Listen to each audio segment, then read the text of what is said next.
I've spent a lifetime trying to explain what happened in those days. But even now, gray in my beard and slower on my feet, I still see it as clearly as if it happened last night. It wasn't the kind of story anyone expected a servant girl to carry. Certainly not one that would ever be believed. But God has a way of tucking his messages into the lives of the least important people, and back then, I was about as small as a person could be. Her name was Tirza. I remember the first time I noticed her. Not because she looked different. She didn't. She was tiny, all elbows and knees, always barefoot because she ran faster without sandals. Her hair was a tangle of curls that looked like they'd been shaped by wind rather than brushes. She kept her head down and her hands busy, as every servant child did in the prophet's household. But there was a quiet alertness in her eyes that struck me even then, like she was listening to some melody the rest of us were too old or too tired to hear. And she was always listening. Not for gossip, not for trouble. No, Tirza listened as though the world spoke secrets to her, and she was determined to hear every single one. But I'm getting ahead of myself. To understand her story, you have to picture life in the prophet's house as it was then, back when Elisha was still with us. I was a young man then, barely out of boyhood myself. A helper, nothing more. My work was simple. Sweep the courtyard, fetch water from the spring, help grind grain when it was our turn, keep the lamps trimmed, and stay out of the way whenever the prophet was fasting or praying. Elisha didn't speak much during those hours, but when he did, his voice had the weight of stone. Everything he said felt like it fell straight from heaven. Our home was tucked against the ridge near Dothan, not far from the caravans that sliced their way through the valley. Shepherds passed often. Some days, pilgrims stopped to ask for prayers. Other days, soldiers rode through with the clatter of iron and impatience. But inside the walls of the prophet's home, life followed its own rhythm. Work, prayer, rest, instruction, more work. Tirza had been brought to us after her father died in the harvest fields. She would have been left alone if the prophet had not sent for her. He did that sometimes. Scooped up the forgotten ones, the ones who slipped through the cracks of life like water through fingers. He never explained why he chose who he chose. He didn't have to. Prophets harelidu. When she arrived, she was thin as a reed and skittish as a lamb, unsure of what to make of a household ruled by a man whose words could bring kings to their knees. She kept her distance from him at first, darting behind jars or door frames whenever he walked by. But even then, she watched him with an intensity that wasn't fear. It was wonder. One evening, after we had finished our chores, I found her sitting in the courtyard with her knees pulled to her chest, staring at the western sky as it blushed into sunset. "Tirza," I called gently, "does the steward know you're done? He'll have you scrubbing pots until midnight if he catches you idle." She didn't look at me. "The prophet is speaking," she whispered. I frowned. "He's inside resting." She shook her head slowly. "No, not with his mouth. With his spirit. Don't you hear it?" I stepped closer. "Hear what?" She tilted her ear toward the breeze, eyes half closed. "Like a word that's not a word. Like something trying to reach us." I listened. I heard nothing but wind in the olive trees and the distant bleating of goats. "Tirza," I said carefully, "maybe you're just tired." She finally turned her head and looked at me. Her eyes weren't dreamy or confused. They were sharp, clear, and certain. "No," she said, "this is different." And then, as if nothing unusual had happened, she stood and hurried back toward the kitchen door before she was discovered. I watched her go, a strange chill settling in my shoulders. I wanted to laugh it off. Children say odd things. But there was something in her voice that clung to me long after she disappeared inside. It wouldn't be the last time she heard something no one else did. A few days later, the miracle happened. Now, I had seen miracles before. When you live in the house of a prophet, you grow used to strange travelers and stranger stories. You grow used to oil multiplying and fevers vanishing, to farmers arriving with impossible questions and leaving with answers that feel carved from another world. But this was different. It began with a man staggering through the gate, half carried by his friend. He looked like he had been drained of life. Skin the color of parchment, lips cracked and bleeding, his breath rattling like dry reeds. His friend was shouting for help. "Please, please, someone fetch the prophet. My brother is dying." I ran to them, catching the sick man under the arm and easing him to the ground. Tirza was there too. She always appeared when something unusual stirred the air, as if she could smell trouble the way a shepherd smells rain. The prophet came quickly, his staff in hand. He knelt beside the man and placed a hand on his forehead. We all held our breath. Elisha prayed softly, his voice steady, calm, intimate, like speaking to an old friend. Then something shifted in the air. I felt the wind of storms, the stillness before earthquakes, the rumble of thunder rolling across hills. But that day, the air itself seemed to tremble with presence. The man's body arched, a gasp bursting from his chest so violently it echoed against the courtyard walls. His eyes flew open, bright, clear, alive. His friend fell to his knees, sobbing. The man who had been dying sat up as though waking from sleep, color racing back into his cheeks. Tirza didn't move. She stood frozen, eyes wide, locked on the prophet as though her entire soul was hearing something we could not. When the man was strong enough to stand, he threw his arms around the prophet, thanking him again and again. But Elisha stepped back, shaking his head gently. "Do not thank me," he said softly. "Thank the one whose breath fills all living things." The man nodded, weeping harder. And then, it happened. Tirza, who had barely spoken above a whisper since she arrived, stepped forward. "Master," she said, voice trembling but certain, "the Lord spoke when you touched him." Elisha turned to her with those piercing, unreadable eyes. "And what did you hear, child?" She swallowed, hands wringing slightly. "Not with my ears. With here." She touched her chest. It was like a sound that wasn't a sound. Like a voice that filled the air but not with words. The courtyard went silent. Even the birds seemed to pause. Elisha studied her for several long seconds. "Tell me, what did it feel like?" Tirza breathed out slowly. "Like hope." The prophet smiled. A small, knowing smile. The kind that appears when someone uncovers something true. But the moment didn't last. The steward barked from behind us. "Tirza, back to your duties at once. Children shouldn't interrupt the prophet." She lowered her head, her courage vanishing as quickly as it had come. She scurried away, disappearing through the kitchen doorway like a startled sparrow. Elisha watched her go, thoughtful. But the others, they shook their heads, looked annoyed. Some laughed. "Just the imagination of a child," they said. "Let her scrub more floors and she'll stop hearing invisible voices." But I wasn't so quick to dismiss her. Something had been there in the air. Something real. I just hadn't understood it. Not yet. Rumors of the miracle spread fast. By sundown, neighbors filled the path outside the gate, whispering and craning their necks to catch glimpses of the courtyard. And that night, as the sun sank behind the hills, Tirza approached me while I was cleaning the last of the grain jars. She stood still for a moment, then spoke quietly. "You felt it too, didn't you?" I froze. I hadn't expected her to speak about it again. I murmured. "It was strange." She nodded. "It wasn't strange to me. I've heard it before." "Before?" I asked. "Where?" "In the fields," she whispered. "Before my father died. And once on the day he did." A tightness pulled at my chest. "I'm sorry," I said softly. She shrugged as though she had grown accustomed to sorrow. But her voice steadied as she continued.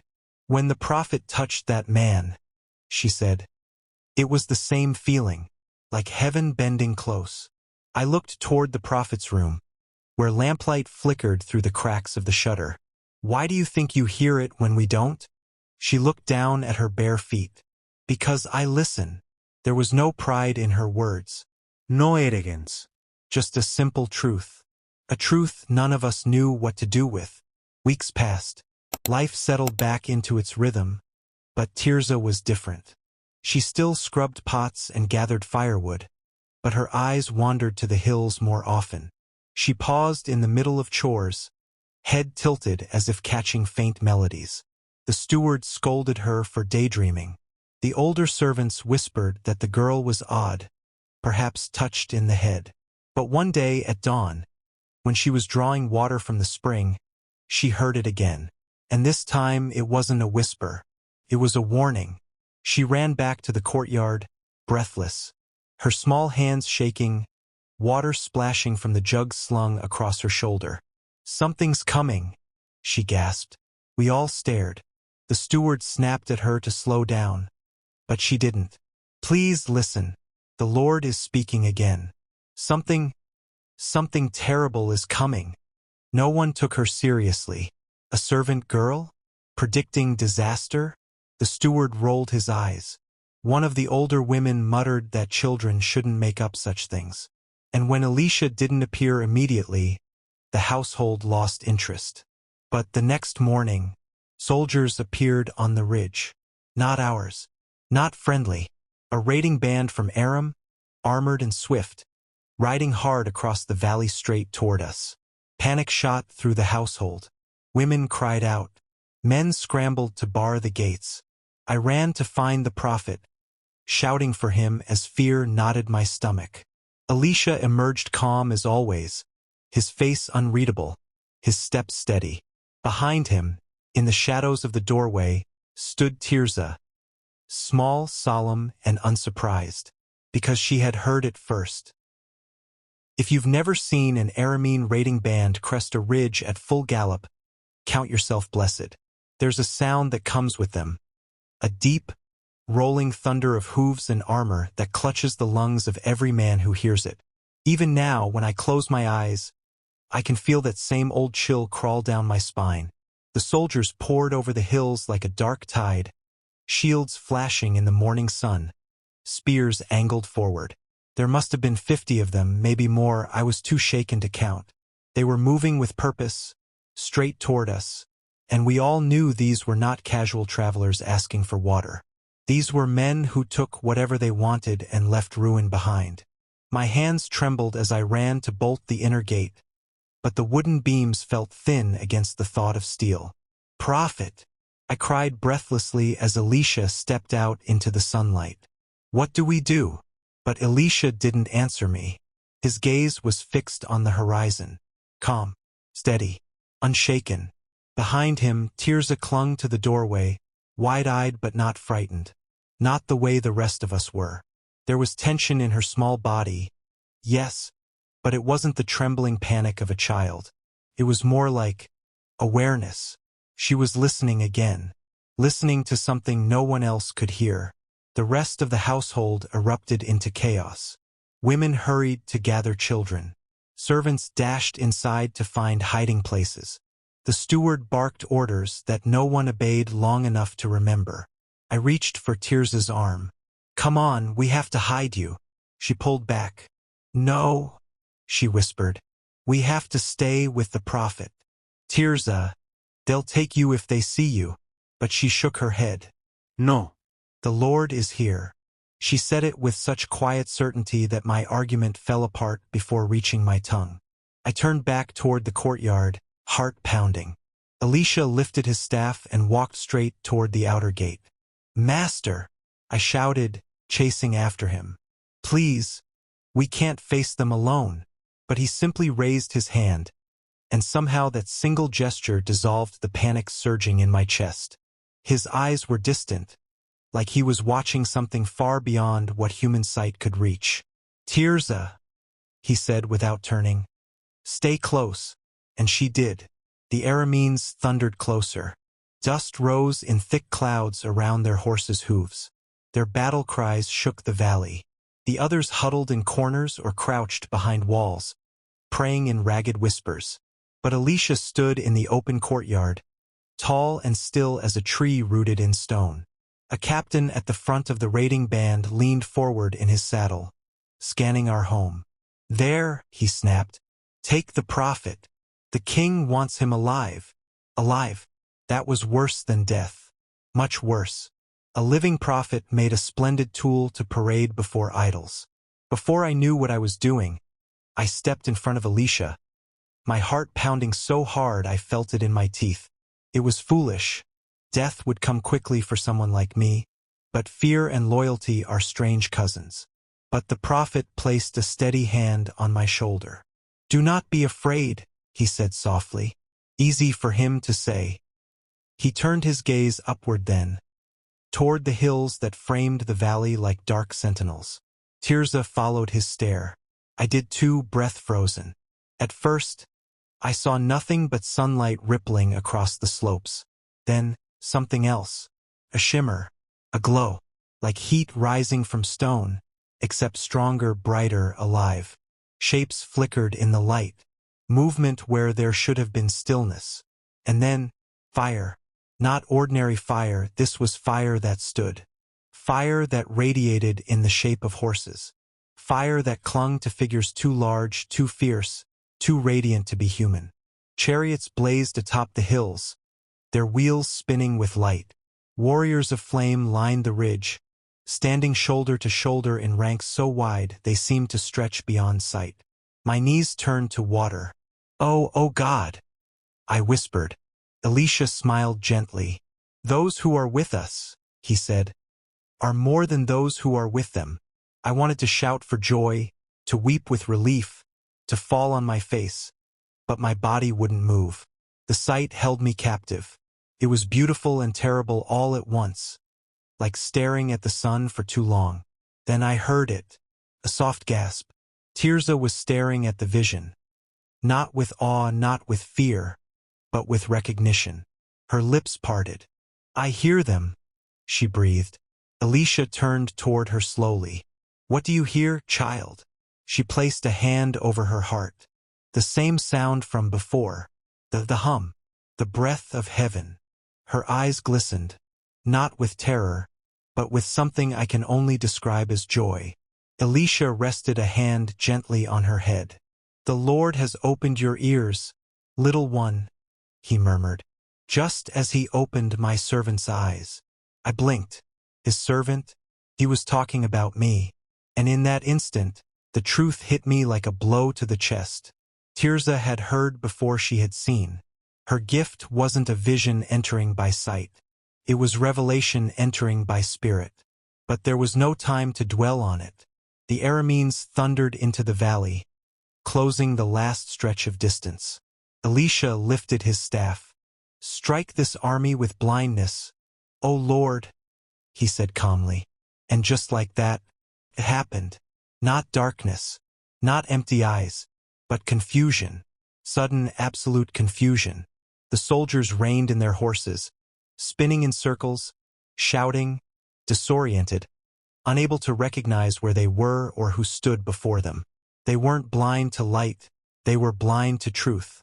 The kind of blindness that tangles the mind and melts certainty. "Where are we?" one shouted. "This isn't the right town," another cried. "The prophet, where is the prophet?" The captain barked, turning the wrong direction. Alicia stepped forward as casually as if welcoming lost travelers. "You're in the wrong place," he called. "The man you seek is not here. Follow me, and I'll lead you to him." My jaw dropped. "Prophet?"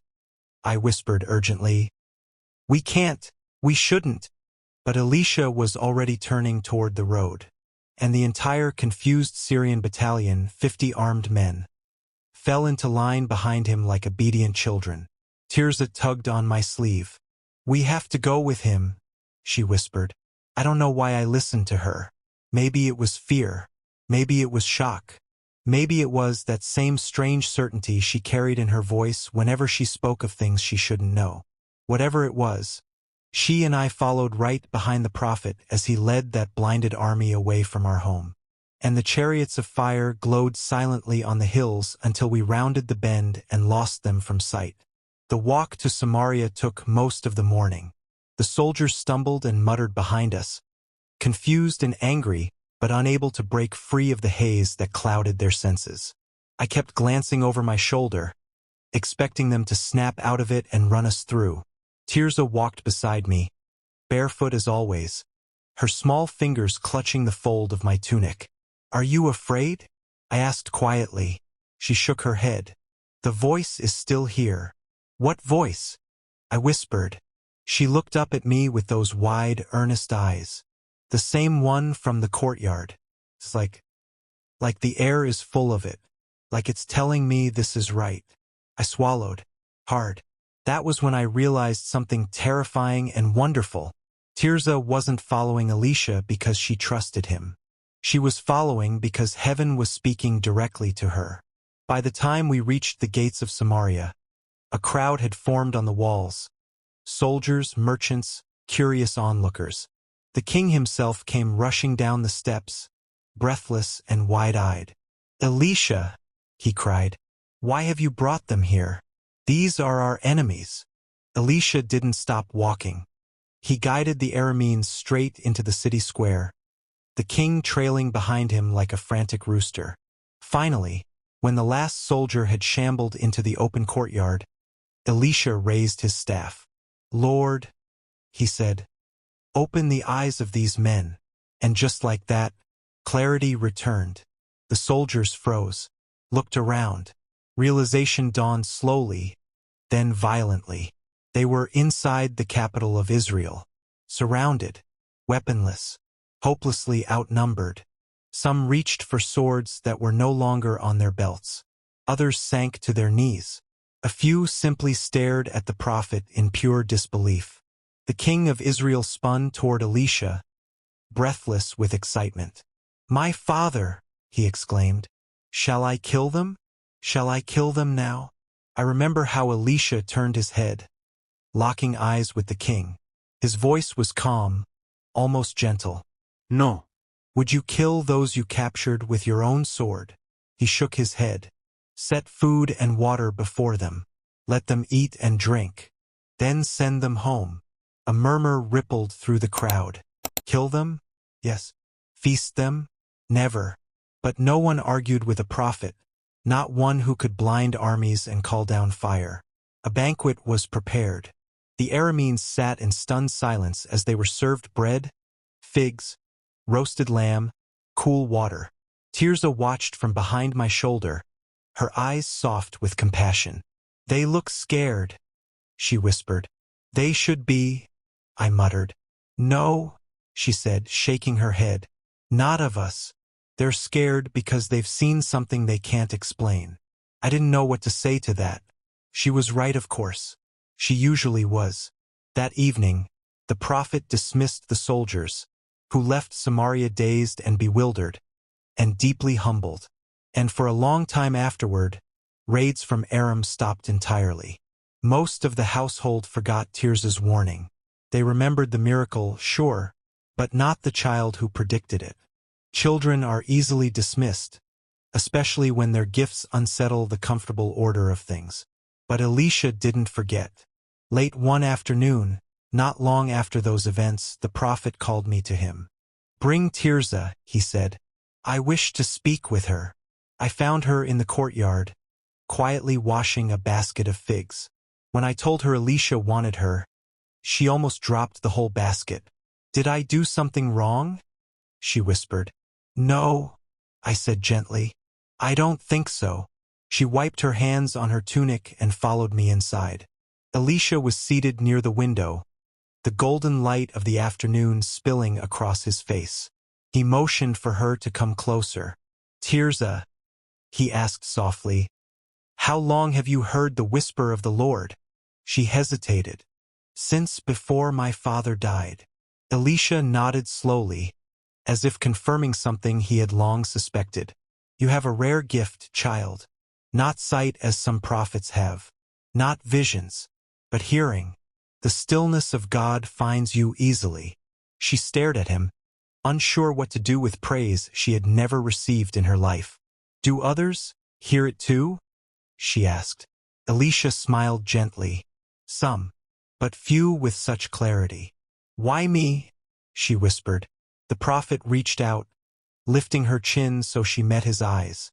"Because God delights in using the small to shame the mighty, the quiet to humble the loud, the forgotten to save the many." Tirza's eyes glistened. It was the first time I had seen her look like she might cry. But Elisha wasn't finished. "One day," he said, "your voice will preserve the lives of thousands. And when that day comes, no one will doubt that the Lord speaks through you." Her breath caught. I felt my own heartbeat stutter. "Thousands?" Elisha leaned back, closing his eyes as though in deep thought. Tirza stood frozen, absorbing words she could not possibly understand.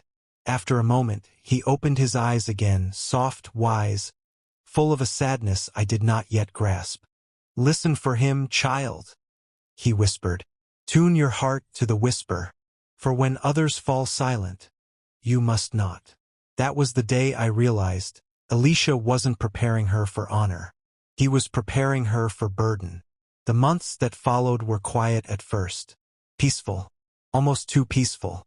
But something in Tirza changed after that conversation. She moved with more purpose. She spoke more boldly, though only when she felt compelled. And sometimes, late at night, I would find her sitting beside the olive tree in the courtyard, head tilted, listening. Once I sat beside her and asked, "What do you hear now?" She gave a soft, sad smile. "Nothing tonight, but something is coming. I don't know what, but it's heavy." A chill ran through me. "What do you mean heavy?" She hugged her knees, like a storm waiting to break. She was right, because the storm did break. And when it came, it wasn't a raiding band. It wasn't a small threat. It was an army, a whole army. And what that army brought with it would shape the fate of our entire nation.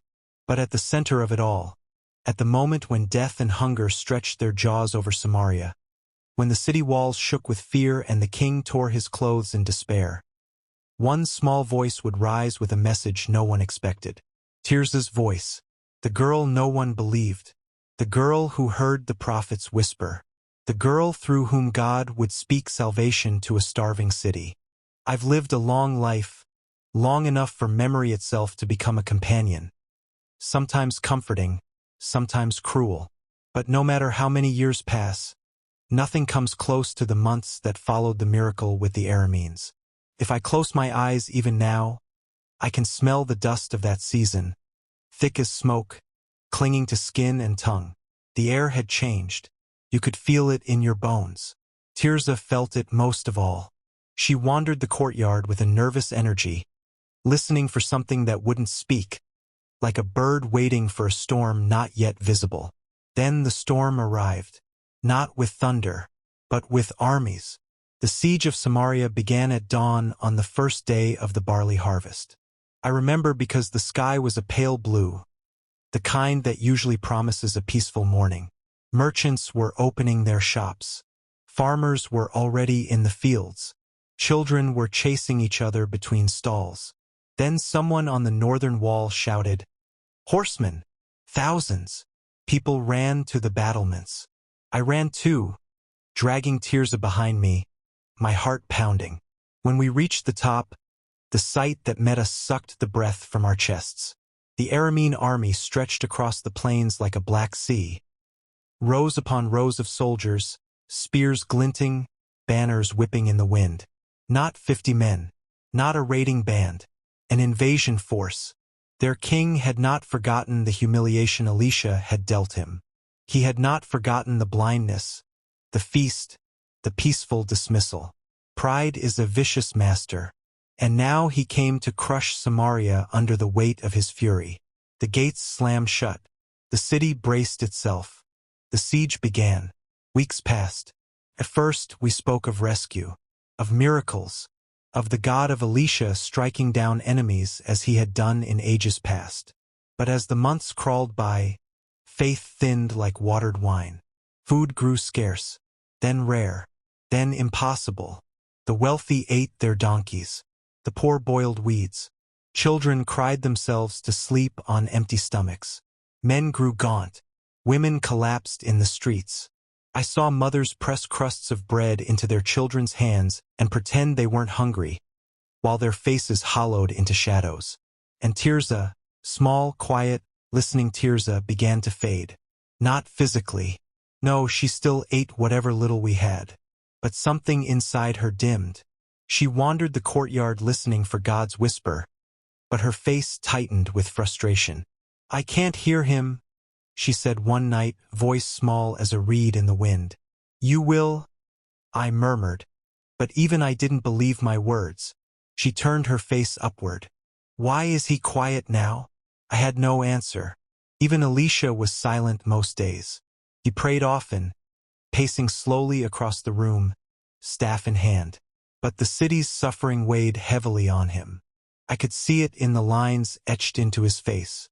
Outside the walls, the Aramean army waited like wolves circling a dying deer. Inside the walls, hope thinned until it was barely a thread. Then, one morning, hope snapped. A desperate king does desperate things. And our king was no different. Word spread like wildfire that he was on his way to Elisha's home to demand answers, or blood. I was sweeping the courtyard when Tirza came racing toward me, breathless. "He's coming," she gasped. "The king. He's coming right now." Before I could respond, the gate slammed open. Armed guards poured in, swords drawn. Behind them strode the king, gaunt from hunger, robes torn, eyes blazing with fury. Elisha stepped calmly from his room as though greeting a neighbor, not a desperate monarch. "You brought this on us," the king roared. "You provoked Aram. You promised God's deliverance, and look at my people, dying, starving, eating refuse and worse." I swallowed hard. Tirza clenched my sleeve, trembling. Elisha's face remained serene. "This disaster was not mine to bring nor yours to blame." "Then whose?" the king snapped. Before the prophet could answer, Tirza suddenly stepped forward. "Lord King," she said softly. He hadn't even noticed her until that moment. A servant child standing barefoot in the dust. The kind of person who usually went unseen.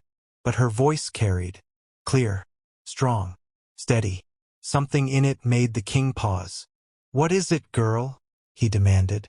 She lifted her face to him with a strange, calm sadness. "This suffering will end. Soon." The courtyard went still. The king stared at her, then burst into bitter laughter. "A child declares deliverance? From a wall of soldiers? From famine? Does God now speak through kitchen hands?" Tirza didn't flinch. "He will speak," she whispered. "Tonight." The king's gaze flicked to Elisha. "Is she yours? Another one of your tricks?" Elisha shook his head. "Not mine. The Lord's." The king spat on the ground. "If deliverance doesn't come by tomorrow," he growled, "your head will hang on the walls." He stormed out, guards in tow. Dust settled in his wake. Tirza swayed, exhausted. I caught her before she fell. "What were you thinking?" I whispered harshly, trembling. "Speaking to the king like that? He'll kill Elisha. He'll kill all of us." She shook her head weakly. "I didn't speak. Not really. I only repeated what I heard." My breath caught. "You heard something?" I asked. She nodded slowly. "The whisper," she said. "It came back." I felt my stomach drop. "What did it say?" She closed her eyes. "A door is opening." That night, the air felt heavy, like a storm held its breath above us. Elisha remained awake long after the lamps dimmed, kneeling in silent prayer. Tirza slept fitfully beside the olive pot. Her small frame curled like a leaf caught in wind. Near midnight, I heard footsteps. Tirza sat up suddenly, eyes wide. "You hear it?" I whispered. She shook her head. No. "But something's happening." She ran to Elisha's door. Before she could knock, he opened it. "Assemble the household," he said calmly. "The Lord has spoken." My heart thudded. Tirza's breath caught. We gathered everyone. Sleepy, frightened servants rubbing their eyes, into the courtyard. The prophet stood before us, staff in hand, expression unreadable. "Listen carefully," he said. "By this time tomorrow, food will overflow in Samaria. Grain will be abundant. Prices will fall. And the siege will be broken." A murmur rippled through the group. Half disbelief, half desperate hope. One servant laughed bitterly. "Unless God himself drops bread out of the sky, such a thing is impossible." Elisha's eyes flashed. "Impossible for you, not for God." Tirza stepped beside him. "Tonight is the turning," she whispered, voice vibrating with quiet certainty. Her words weren't loud, but they struck the courtyard like lightning. A few servants stared, a few scoffed, but most listened. Children listen better than adults. Children recognize truth before cynicism hardens their ears. And in that moment, Tirza's voice felt like something ancient and gentle and unbreakably true. But I didn't understand it. Not until later. Just before dawn, a distant sound woke me. A strange sound. A rhythmic clattering, like the beat of many footsteps or many hooves. But muffled. Wrong somehow. I ran to the walls. Others did too. The guards leaned over the parapets, squinting into the early light. "Is that the Arameans?" someone whispered. "No," another muttered. "Their camp is still there." But something was off. Smoke drifted above the enemy tents. Fires still smoldered in cook pits. Spears stood planted in the ground. But there were no soldiers. Not one. The entire army was gone, leaving everything behind. Everything. As the city stared in disbelief, Tirza arrived beside me. Her eyes shone with a quiet, fierce light. "The door opened," she said softly. "The king sent scouts. They returned breathless, shouting the impossible truth. The Arameans had fled. Not retreated. Fled. Ran through the night like terrified men fleeing an unseen horror. Their horses were left tied. Their weapons scattered. Food half-cooked. Tents half-collapsed. They had run without packing a thing. But why? No one knew. Not then. Only later did rumors filter in from traders who overheard the fleeing Arameans. Stories of a mighty sound rushing toward them in the dark. The sound of chariots. Of horses. Of armies. The sound of Israel reinforced by nations unseen. And they had run, because heaven had marched. Heaven had thundered. And the enemies of Israel had heard it. Even if no one else did. No one except Tirza. The city gates burst open. People flooded into the plains. They found food, grain, oil, livestock, weapons, supplies enough to feed a starving nation. Samaria became a river of laughter and tears. Mothers wept holding bread to their children's mouths. Old men kissed the ground. Even the king fell to his knees. But in the midst of that chaos, those tears, those shouts of miracle, I looked for Tirza. Found her sitting beside an abandoned Aramean cooking pot, legs tucked under her, watching the horizon with a soft smile. "You saved the city?" I whispered, voice thick. She shook her head. "No." "I only listened."